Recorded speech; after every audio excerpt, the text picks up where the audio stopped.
Situs ini berada dalam kawasan yang padat kandungan temuan benda-benda purbakala. Beberapa situs di sekitarnya bahkan mengandung temuan candi. Antara lain Candi Dawangsari di sebelah timur laut, Candi Barong di sebelah timur, dan Candi Ijo di sebelah tenggara. Memasuki zona inti kompleks situs Ratu Boko serta-merta disambut dengan panorama alam yang indah.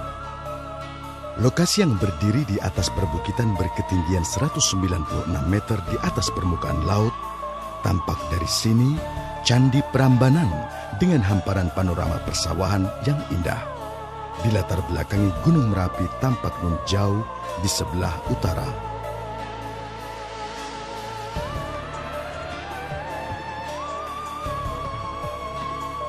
Situs Ratu Boko merupakan situs pemukiman masa klasik yang ditemukan di tanah Jawa, khususnya Jawa bagian tengah. Tidak hanya terdiri atas bangunan-bangunan suci, tetapi ada juga bangunan-bangunan yang bersifat profan. Hal ini sangat berbeda dengan peninggalan-peninggalan masa klasik lainnya. Keistimewaan tersebut menjadikan situs ini sebagai situs yang unik dan menyimpan banyak misteri serta berbagai fenomena yang sangat menarik untuk dikunjungi dan dijelajahi. Keragaman bentuk peninggalan ini belum semuanya dapat dilihat utuh. Hal ini dikarenakan lokasi situs pernah menjadi pemukiman penduduk dan aktivitas masyarakat tentunya sangat berpengaruh terhadap kondisi benda-benda purbakala yang berada di sekitarnya. Menjadi sangat menarik jika perhatian tidak hanya tertuju kepada ekspektasi bentuk yang utuh seperti Candi Prambanan ataupun Candi Borobudur. Justru fragmentari struktur bangunan yang terkesan unfinished dan uncompleted menjadikan kita bebas berimajinasi akan bentuk yang utuh pada kurun 1000 tahun silam.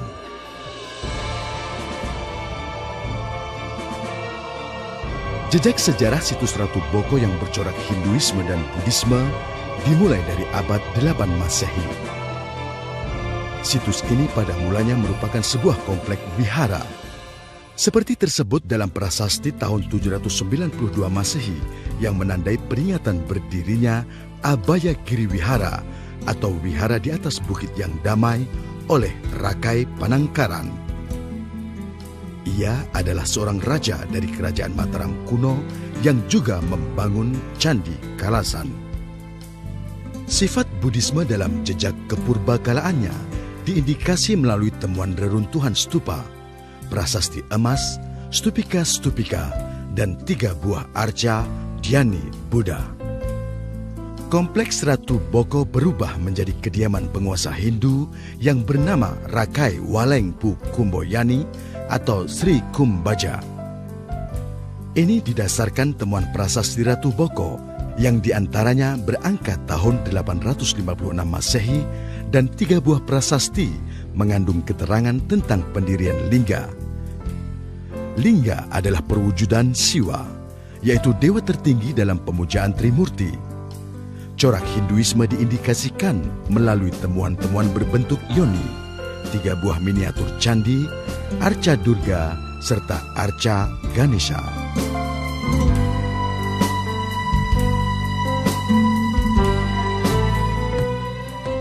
Berdasarkan sumber-sumber epigrafis dan arkeologis lainnya, diketahui bahwa sejak abad ke-7 Masehi sampai 10 Masehi, di Jawa bagian tengah pernah berkembang Kerajaan Mataram kuno yang diperintah oleh raja-raja dari dinasti Sanjaya yang beragama Hindu dan dinasti Shailendra penganut Buddha.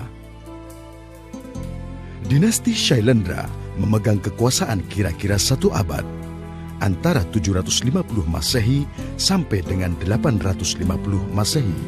Dalam masa inilah banyak didirikan bangunan-bangunan suci Buddha.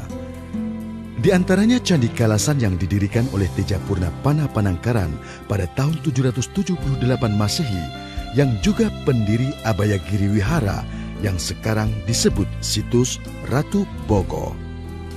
Sebagai penerusnya, Samaratungga berhasil menyelesaikan Candi Borobudur pada tahun 824 Masehi sampai pada pertengahan abad ke-9 Masehi. Kedua dinasti tersebut bersatu dalam perkawinan antara Rakai Pikatan dari dinasti Sanjaya dan Pramodawardhani dari dinasti Shailendra. Mereka berdua mendirikan banyak bangunan suci. Pramodawardhani mendirikan bangunan-bangunan Buddha, di antaranya Candi Plaosan. Sedangkan Rakai Pikatan mendirikan bangunan-bangunan Hindu, di mana salah satunya adalah Candi Prambanan pada tahun 856 Masehi.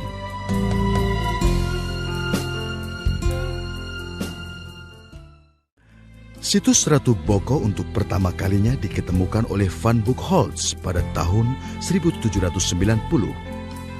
Selanjutnya pada penelitian tahun 1915, F.D.K. Boltz berkesimpulan bahwa situs Ratu Boko merupakan sebuah keraton.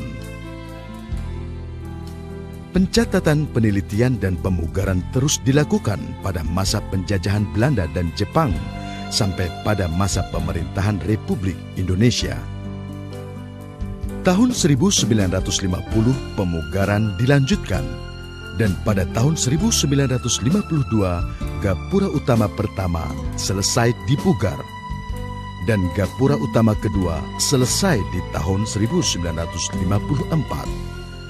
Demikian seterusnya pemugaran terus dilakukan sampai saat ini.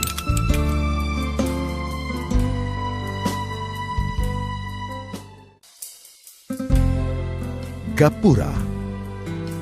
Pintu gerbang untuk memasuki situs Ratu Boko terdiri atas dua kompleks gapura. Gapura yang berada paling depan terdiri atas 3 buah gapura berbentuk padu raksa. Sementara itu di belakangnya terdapat 5 gapura yang juga berbentuk padu raksa. Kemuncak gapura tersebut berupa hiasan yang berbentuk ratna. Gapura-gapura tersebut terbuat dari batu andesit. Namun lantai, tangga, dan pagarnya terbuat dari batu putih atau tufa.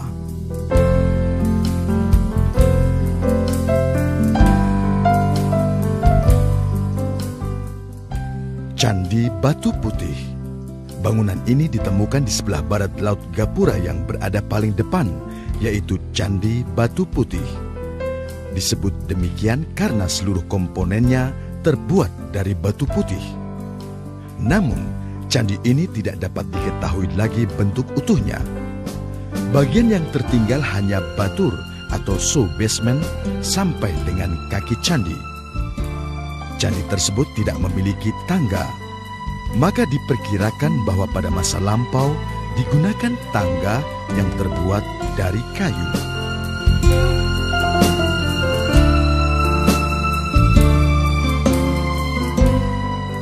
Candi Pembakaran.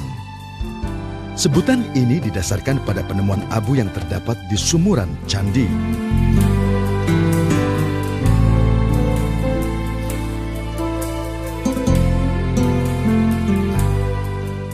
Candi Pembakaran di situs Ratu Boko memiliki konstruksi yang unik dan menarik. Profil candinya terdiri atas kaki candi tingkat 1, selasar miring, kaki candi tingkat 2 yang miring atau menjorok ke dalam, dan pagar keliling. Candi Pembakaran ditemukan tanpa tubuh dan atap candi. Sementara itu dalam bangunannya terdapat lantai yang di tengahnya terdapat sumuran atau perigi.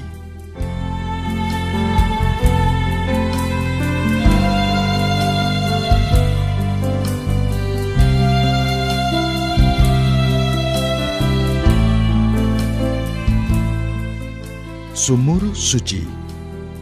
Sebuah kolam yang cukup besar ditemukan di belakang Candi Pembakaran. Kolam ini dibuat dengan memahat batuan induk atau bedrock. Di sebelahnya terdapat sebuah sumur suci yang diyakini mengandung tuah. Pada saat dilaksanakan upacara Tawur Agung, 1 hari sebelum hari raya Nyepi bagi umat Hindu, air dari sumur ini sampai saat ini masih digunakan sebagai air suci. Dalam kelompok bangunan sebelah barat ditemukan struktur dari batu andesit yang di atasnya terbentuk umpak-umpak batu andesit.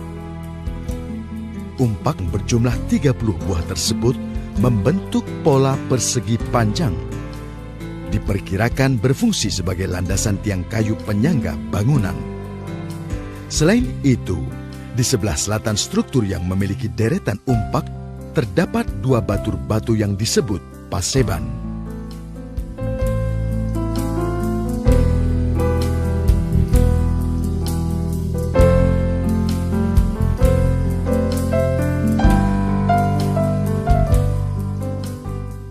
Pendopo. Pada kelompok Tenggara terdapat bangunan yang disebut pendopo. Terdiri atas batur yang terbuat dari batu andesit setinggi 1,5 meter, dikelilingi tembok dengan hiasan ratna di atasnya. Sejumlah umpak juga ditemukan di atas batur pendopo, namun telah aus. Umpak tersebut diperkirakan berfungsi sebagai landasan tiang penyangga yang terbuat dari kayu. Tangga untuk menaiki batur pendopo dibuat dengan konstruksi tempel, tidak menyatu dengan baturnya. Bangunan di timur pendopo juga berbentuk batur panjang dan memiliki 3 tangga pada sisi baratnya. Adanya takikan-takikan di atas lantai bangunan yang hingga sekarang masih tampak menjadi indikasi bahwa pada masa lampau bangunan ini terdiri atas beberapa ruang yang bersekat-sekat. Salah satu batur berfungsi sebagai tempat kedudukan 3 buah miniatur candi Hindu. Pada bagian bawah miniatur candi, terdapat 3 saluran yang berfungsi untuk mengalirkan air yang disiramkan pada candi atau objek yang dipuja pada saat upacara keagamaan.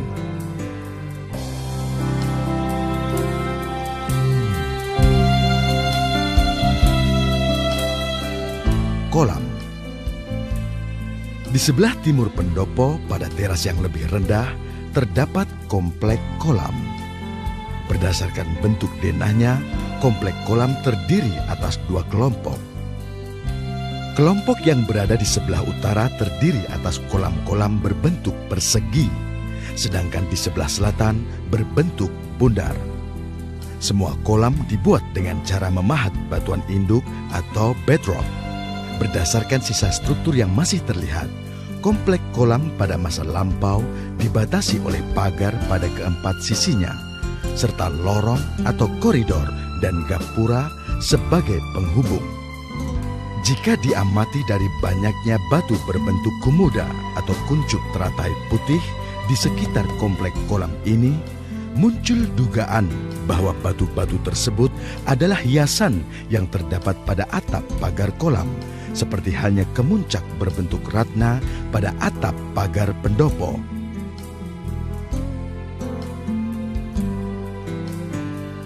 Keputren terdiri atas 2 buah batur dari batu andesit yang berdampingan utara selatan dan menghadap ke barat. Batur selatan berukuran panjang 21,43 meter, lebar 22,70 meter, dan tinggi 1,75 meter. Di atas lantai terdapat 84 buah umpak yang diduga sebagai tempat dudukan tiang kayu penyangga atap. Batur utara berukuran panjang 16,40 meter, lebar 14,90 meter, terbuat dari batu andesit. Lantai batur utara terbagi atas 2 ketinggian yang berbeda. Lantai yang lebih tinggi berukuran 11,96 meter kali 14,90 meter berketinggian 1,62 meter. Sedangkan lantai depan yang lebih rendah berukuran 4,44 meter kali 14,9 meter dengan ketinggian 82 cm.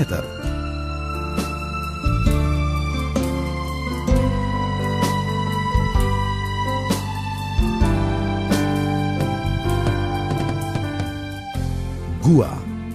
Kelompok bangunan yang terakhir adalah kelompok timur yang terdiri atas 2 buah gua dan sebuah kolam. Kedua gua tersebut dibuat dengan cara memahat batuan induk. Gua yang terletak di depan disebut Gua Wadon.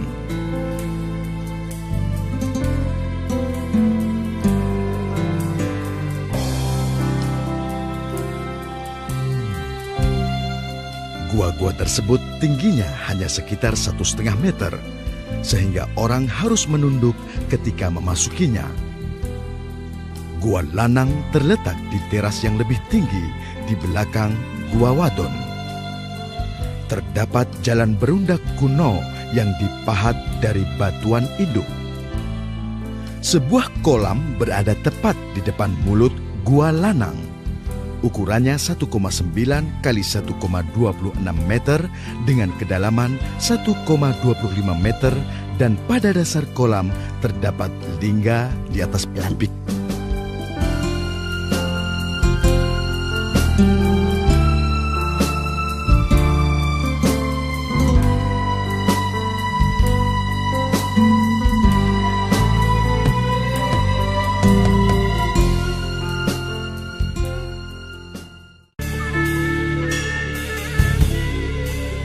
Situs Ratu Boko sampai saat ini masih memendam misteri. Hanya sebagian kecil saja yang sudah tersingkap, seolah-olah hendak mengubur semua misteri itu sampai di akhir zaman. Dari Bukit Ratu Boko inilah muncul mitos-mitos dan legenda-legenda yang sangat terkenal di tanah Jawa ini. Konon sumur suci di belakang Candi Pembakaran semenjak dahulu kala sampai saat ini tak pernah kering membasahi dasar sumur tua ini, sekalipun harus melewati kemarau panjang, dan ia tak pernah berhenti memberikan manfaatnya bagi masyarakat setempat. Demikian juga masyarakat setempat dengan tulus menjaga kelestariannya. Bahkan masyarakat meyakini jika membasuh muka dengan segarnya guyuran air dari sumur suci tersebut akan menjadikan segar dan awet muda. Legenda yang sampai sekarang masih hidup di tengah masyarakat Jawa adalah legenda Roro Jonggrang. Kisah inilah yang menghubungkan Istana Ratu Boko dengan Candi Prambanan dan kompleks Candi Sewu.